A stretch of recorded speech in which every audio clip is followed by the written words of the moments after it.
What's up, YouTube? So in this video I'm going to be going over a couple of things on my Mustang. So I ended up getting a new 5.3, new to me 5.3, out of a Silverado. So I'm going to be cleaning that up today. It's kind of a rainy day here in Michigan, but the Mustang is getting LS swapped. I know in one of my last videos I mentioned that I just wanted to do some things with the V6 and then run it like that. However, I got a really good deal on this 5.3. And as I was kind of looking at LS swap parts for the Mustang, turns out that a lot of the parts are inexpensive. So it kind of is a no-brainer. Plus, like, who wants to go see a V6 Mustang go and drift around? Like, it'd just be way cooler if it had a V8. So that's what we're doing. And I have no intentions of ever doing anything with a 4.6. I've owned one of those, and that'll be the last one I ever own. So let's go ahead and stuff a Chevy motor in it. So I started disassembling things, taking off things like the air conditioning bracket, things like that. I need to run to the store, grab some like degreaser, clean all the valve covers, some of the intake. The cylinder heads are pretty greasy, so I want to go ahead and clean that up, take like a wire brush to it, power wash it all up. It does look like there's some moisture inside the runners, if that's what they're called. So I'm going to try to soak that all out, turn the engine over, make sure it's not seized.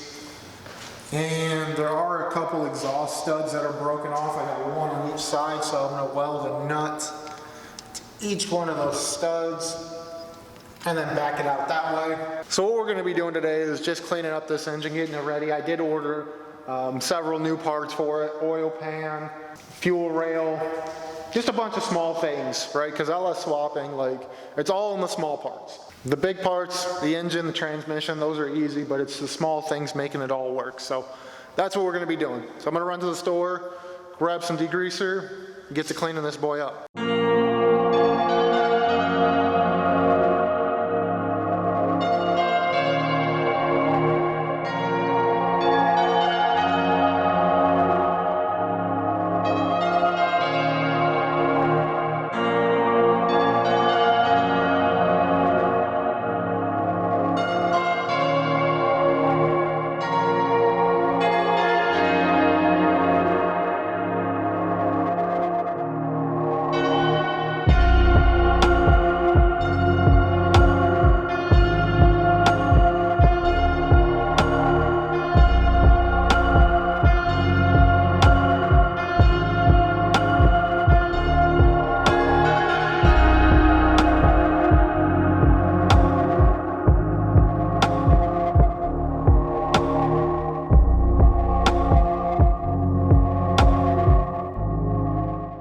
So I started recording cleaning up the engine, but then my camera died, so now I have to switch to my phone.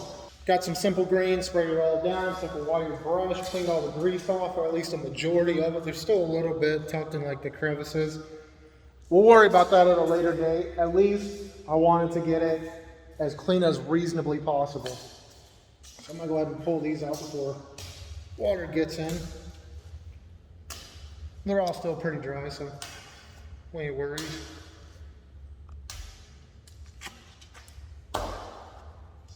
Yick. Wipe it down real quick. Ta-da! Well, good enough for who it's for. Now I'm going to go ahead and take care of those broken studs. So let's throw the phone on the tripod over here and we'll get to it.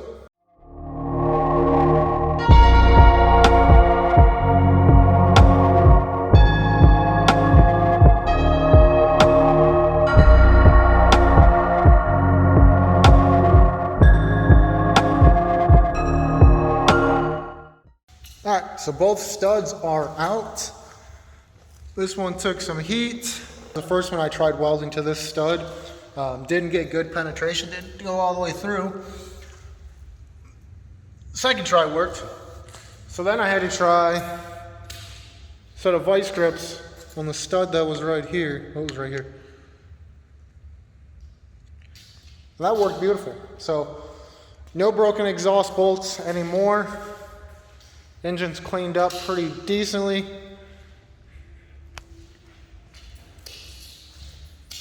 I'll drop the oil pan next, because once the new one shows up.